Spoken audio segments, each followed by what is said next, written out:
Basic शिक्षा परिषद द्वारा संचालित गणित की पुस्तक, जिसका पाठ 3 यानी इकाई 3 पूर्णांक।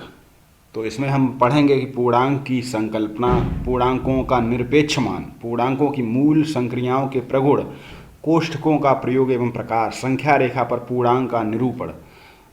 तो संकल्पना यानी कि कॉन्सेप्ट कि पूर्णांक होता क्या है, पूर्णांक का निरपेक्ष मान, पूर्णांक की मूल संक्रियाओं यानी कि जो उसमें न्यूमेरिकल्स होते हैं तो उनके जो गुण हैं, कोष्ठकों का प्रयोग एवं बोर्ड मास। तो बोर्ड मास क्या होता है ये हम इसमें जानेंगे। पूर्णांक पहले समझते हैं, पूर्णांक क्या है।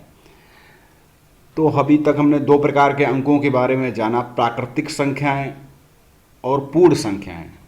जब प्राकृतिक संख्याओं के साथ शून्य का समावेश हुआ, मिला लिया गया, उसमें जोड़ दिया गया तो पूर्णांक बन गया, यानी कि जीरो से लेकर जो भी आगे जो भी संख्याएं 1 2 3 ये सभी पूर्णांक।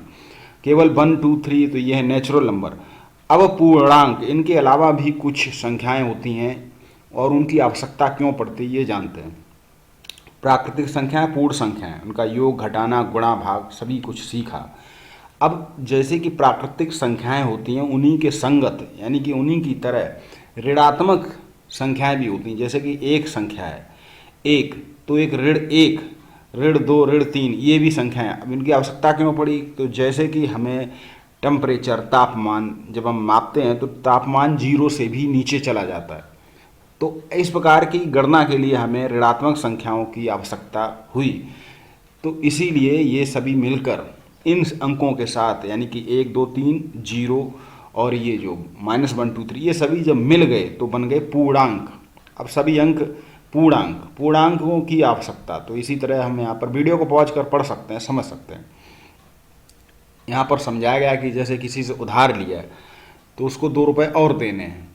जैसे कि बाजार से कोई चीज़ लेने गए और हमारे पास 10 रुपये और चीज़ है, वस्तु है 12 रुपये की, तो 2 रुपये हमें उसे और देने। तो वहाँ पर उन 2 रुपये को हम -2 यानी कि जब भी हमारे पास पैसे आएंगे तो उसमें से -2 हो जाएंगे तो और उसको यानी कि देने पड़ेंगे। तो गणितज्ञों ने उपयुक्त उदाहरणों में स्पष्टता के लिए आधार ली गई राशि, भूतल से नीचे उतरती सीढ़ियाँ इत्यादि, तापमान, यही सब बताया गया है, या हानि, तो उसके लिए पूर्णांकों की आवश्यकता पड़ती है।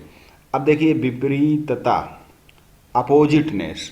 अब जैसे कि ये 0 है तो ये इधर जा रहा है और ये 0 से विपरीत दिशा में जा रहा है, तो ये जो है इधर की संख्याएं जो भी हैं वो ऋणात्मक हैं। जैसे कि राम है, इधर 5 गया, धन 5 धनात्मक, तो ये ऋणात्मक, उल्टी दिशा में दौड़ा। तो 0 से 8 कदम बाएं और 7 कदम दाएं, यानी कि दाएं यानी कि यहाँ से इधर और बाएं यहाँ से इधर जाना। तो बाईं ओर जाना या नीचे की ओर जाना या कम हो जाना ये सब ऋणात्मक। यहाँ देखिए इस ग्राफ पर देखिए, ये जो है धनात्मक संख्याएं सीढ़ियों पर चढ़ते हुए 1 2 3 4 और सीढ़ियों से उतरते हुए ये ऋणात्मक संख्याएं हो जाती हैं। यहाँ पर 0। इसी तरह जब इधर जाएंगे तो धनात्मक और इधर जाएंगे तो ऋणात्मक। अब हम यहाँ पर देखते हैं कि जैसे कि सरसों का तेल 3 से 50 रुपये में, ठीक है, और हानि मूंगफली का तेल 120 रुपये की हानि, यहाँ पर लाभ हुआ 350 रुपये का। काली मिर्च में 225 का लाभ हुआ, आटा में 425 रुपये का हानि हुई। और इस तरह जब उसने सब कुछ जोड़ा तो उसने देखा कि हमारी लाभ और ये हानि, फिर भी अगर लाभ अधिक है तो लाभ में रहेगा और हानि अगर अधिक है तो वो हानि में जाएगा। उपयुक्त तालिका में दिए गए अन्य वस्तुओं की बिक्री के लाभ और हानि के संगत चित्र। इसी तरह ये देखिए तापमान, कहीं का तापमान 0 से ऊपर है तो कहीं का तापमान 0 से नीचे भी है, ठीक है, नीचे कि कहीं का तापमान ऊपर है। तो यहाँ पर ऋणात्मक संख्याओं की आवश्यकता होती है। अब जैसे कि सियाचिन ग्लेशियर, तो वहाँ तापमान ऋणात्मक होता है, बहुत अधिक सर्दी पड़ती है। दिल्ली, तो वहाँ का तापमान धनात्मक है। इसी तरह मात्रक पूर्व, 4 मात्रक पश्चिम, तो यही है पूरब पश्चिम। देखिए ये माप ये हमारा होता है यहाँ पर दिशाओं का ज्ञान, तो ये पूरब और ये पश्चिम, ये उत्तर और ये दक्षिण, ठीक है। अब इस तरह हम कह सकते हैं अगर दक्षिण में कहा जाएगा तो यानी कि उत्तर ऊपर है, दक्षिण यानी कि ऋणात्मक।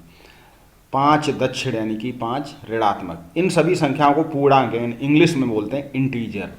चैनल को सब्सक्राइब जरूर कर लें, क्योंकि यहाँ पर पढ़ते हैं आप सभी पाठ, सभी पुस्तकों के, किसी भी माध्यम की हों।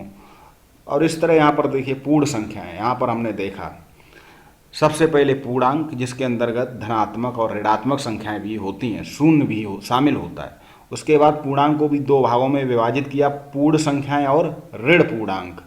पूर्ण संख्याओं में 0, 1, 2, 3 और ऋण पूर्णांक यानी कि ऋण 1, ऋण 2, ऋण 3, यानी पूर्णांक भी 2 प्रकार के हो गए, ऋण पूर्णांक और पूर्ण संख्या। धन पूर्णांक ना कह के हमने कह दिया पूर्ण संख्या, जिसके अंदर 0, 1, 2, 3। ऋण पूर्णांक ऋण 1, ऋण 2, ऋण 3। उसी तरह फिर उसके बाद पूर्ण संख्याओं में भी प्राकृतिक संख्याएं जो 1, 2, 3 और शून्य, यानी कि शून्य और प्राकृतिक संख्या मिलाकर पूर्ण संख्या और ऋण पूर्णांक मिलाकर पूर्णांक संख्याएं बनते हैं। बहुत कन्फ्यूजन रहता है, इस कन्फ्यूजन को आप बिल्कुल दूर करें। उसी तरह ये देखिए धरातल है, विपरीत संख्याओं का संयोग। तो 0 से 5 मीटर पूर्व जाकर 5 पर पहुंचिए, फिर 5 से 5 मीटर पश्चिम जाकर हम, ये परीक्षाओं में आगे भी बहुत प्रश्न आते हैं। जैसे कि यहाँ पर मान लिया, कहा कि 5 मीटर उत्तर, तो व्यक्ति ऊपर जाएगा। फिर कहा 5 मीटर पश्चिम, तो पश्चिम जो है इधर पूरब होता है, इधर पश्चिम, तो फिर 5 मीटर पश्चिम इधर जाएगा। फिर उसके बाद 3 मीटर दक्षिण, तो 3 मीटर दक्षिण नीचे आ जाएगा। इस तरह प्रश्न आते हैं। तो ये कंसेप्ट बिल्कुल क्लियर होना चाहिए कि ऊपर जाएगा तो उत्तर है, दाईं ओर जाएगा तो पूरब है, बाईं ओर जाएगा तो बाईं ओर जाएगा तो पश्चिम, और नीचे की ओर जाएगा तो दक्षिण दिशा में जाएगा। निम्नलिखित पूर्णांकों के विपरीत पूर्णांक, अब ऋण 6 का 6, 9 का ऋण 9। प्रत्येक धन पूर्णांक के संगत एक ऋण पूर्णांक होता है और इन दोनों का योगफल शून्य होता है। जैसे कि धन 5 और ऋण 5 दोनों को योगफल करेंगे, धन से ऋण कट जाता है, शून्य हो जाएगा अगर बराबर मान है। धन पूर्णांक शून्य के दाहिनी ओर, ऋण पूर्णांक शून्य के बाईं ओर। तो देखिए यहाँ पर 0 धनात्मक और ऋणात्मक, प्रत्येक धन पूर्णांक के संगत एक ऋण पूर्णांक होता है। संख्या रेखा पर विपरीत पूर्णांकों के जोड़े, ऋण 3, ऋण 2। देखिए दिया गया संख्याएं 1, 2, 3 धन पूर्ण संख्याएं, ऋण पूर्णांक, ऋण शून्य से सभी धन और ऋण पूर्णांक पूर्णांक कहलाते हैं। अभी योगात्मक प्रतिलोम, योगात्मक प्रतिलोम का अर्थ होता है कि अगर उस संख्या को उसमें योग कर दिया जाए तो उत्तर शून्य हो जाए। जैसे किसी धन 6 का ऋणात्मक प्रतिलोम, योगात्मक प्रतिलोम, ऋणात्मक में योगात्मक, यानी कि धन 6 में ऋण 6 जोड़ दिए जाएं तो शून्य हो जाएगा। इसी तरह ऋण 6 में अगर धन 6 जोड़ दिए जाएं तो भी शून्य हो जाएगा। तो चिन्ह बदल जाते, योगात्मक प्रतिलोम का अर्थ चिन्ह बदल जाना। शून्य का प्रतिलोम शून्य ही है। इसी तरीके से यहाँ पर हम सब देख सकते हैं ऋणात्मक, धनात्मक। अब 8 और 6, 8 6 8 से छोटी है, 8 दाहिने 6 उसके बाईं ओर, यानी कि बड़ी संख्या दाहिनी ओर जाएंगे तो बढ़ते जाएंगे और बाईं ओर जाएंगे तो हम घटते जाएंगे। और एक समय ऐसा आएगा कि घटते घटते शून्य पर पहुंचेंगे, उसके बाद फिर हम ऋणात्मक की ओर जाने लगेंगे। जैसे तापमान घटता रहता है, घटते घटते शून्य से भी नीचे चला जाता है। प्रत्येक धन पूर्णांक समस्त ऋण पूर्णांकों से बड़ा होता है। हमेशा धन पूर्णांक के अंतर्गत शून्य भी आता है, 0, 1, 2, 3, 4, 5, 6, तो ये सभी ऋणात्मक संख्याओं से बड़े होंगे।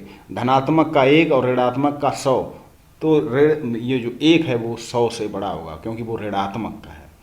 पूर्णांकों का निरपेक्ष मान, एब्सोल्यूट वैल्यू उसका मतलब होता है कि संख्या रेखा पर हम देखते हैं कि जैसे धन 6 शून्य से कितनी दूरी पर और ऋण 6 शून्य से कितनी दूरी पर है, दोनों दूरियों का परिणाम 6। इस प्रकार 6 को हम निरपेक्ष मान कहेंगे, यानी कि जो 6 है वो निरपेक्ष मान का मतलब होता है, उसका एक तरह से कह सकते हैं कि उसका जो मूल्य होता है, फेस वैल्यू होता है, आंकिक मूल्य, वही हो गया उसका निरपेक्ष मान। वो निरपेक्ष मान ये नहीं मान रखता है कि धनात्मक है या ऋणात्मक है। अगर ऋण 9 है तब भी 9 और धन 9 है तब भी 9। बहुत अच्छे से आप यहाँ पर समझेंगे। और ये जो हिंदी माध्यम की जो पुस्तकें होती हैं, जो अंग्रेजी माध्यम के बच्चे हैं, उनको भी पढ़नी चाहिए, क्योंकि भारत की हमारी राष्ट्रभाषा हिंदी। 0 से नीचे 4 डिग्री सेल्सियस का तापक्रम। इस तरह देखिए यहाँ पर शब्द दिया, पूर्णांकों का ऊर्ध्वाधर संख्या रेखा पर भी दिखा सकते हैं। ऊर्ध्वाधर का मतलब होता है वर्टिकल, यानी कि सीधा खड़ा हुआ। ठीक है। बिंदु बी किस पूर्णांक पर निरूपित है?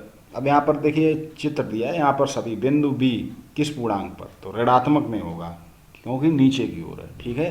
यहाँ पर हम देख सकते हैं, तो ऊर्ध्वाधर रेखा का मतलब है शून्य से उत्तर की ओर धनात्मक और नीचे दक्षिण की ओर ऋणात्मक। इसी तरह आप वीडियो को पॉज कर सकते हैं। यहाँ पर भी संख्या रेखा, यहाँ पे हॉरिजेंटल है, तो यहाँ पर देखिए क्या है कि धनात्मक और ऋणात्मक संख्या है।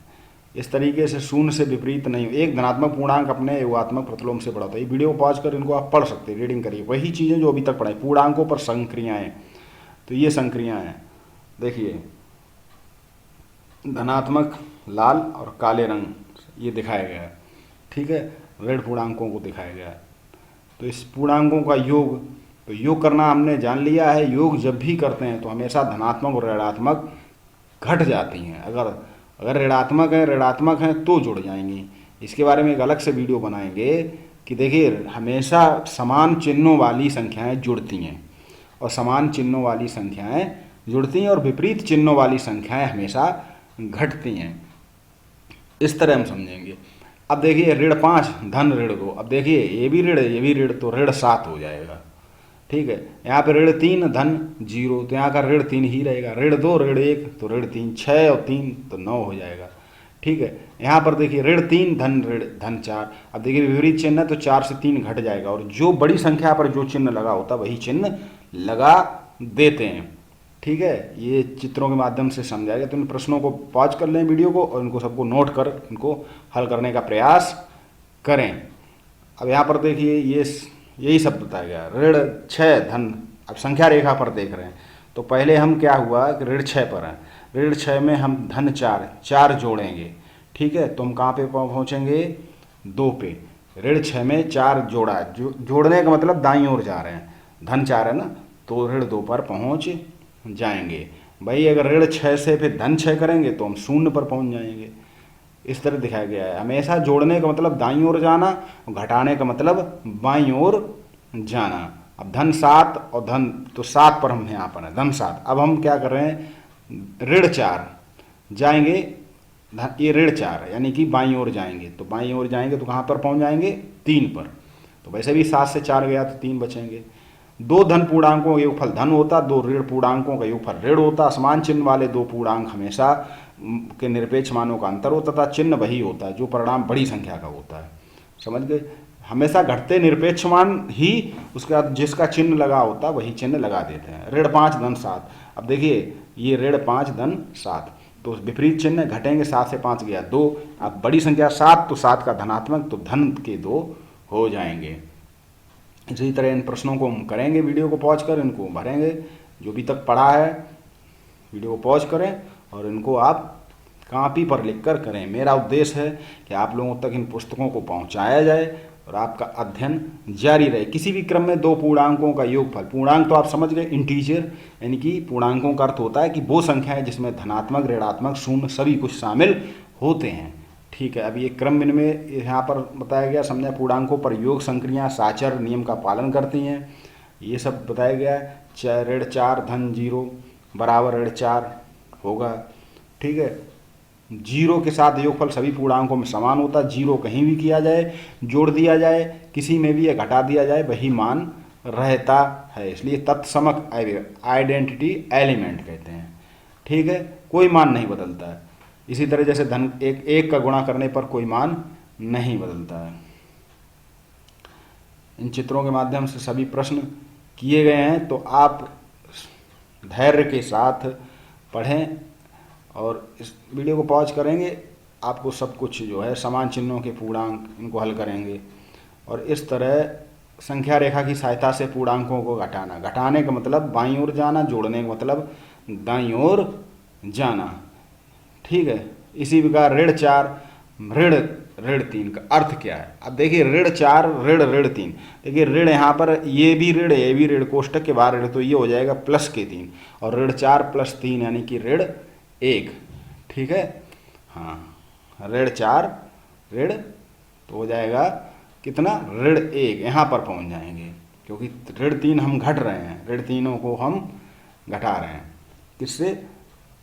अब यहाँ पर देखिए संख्या की रेखा की सहायता से, इसे बोर्ड पर भी ठीक से आपको सब कुछ समझाया जाएगा यहाँ पर पुस्तकों के माध्यम से, या आपके पुस्तक में क्या है वो आप देखिए। यदि 2 पूर्णांक लें तो किसी एक दूसरे से घटाने पर पूर्णांक प्राप्त होता है।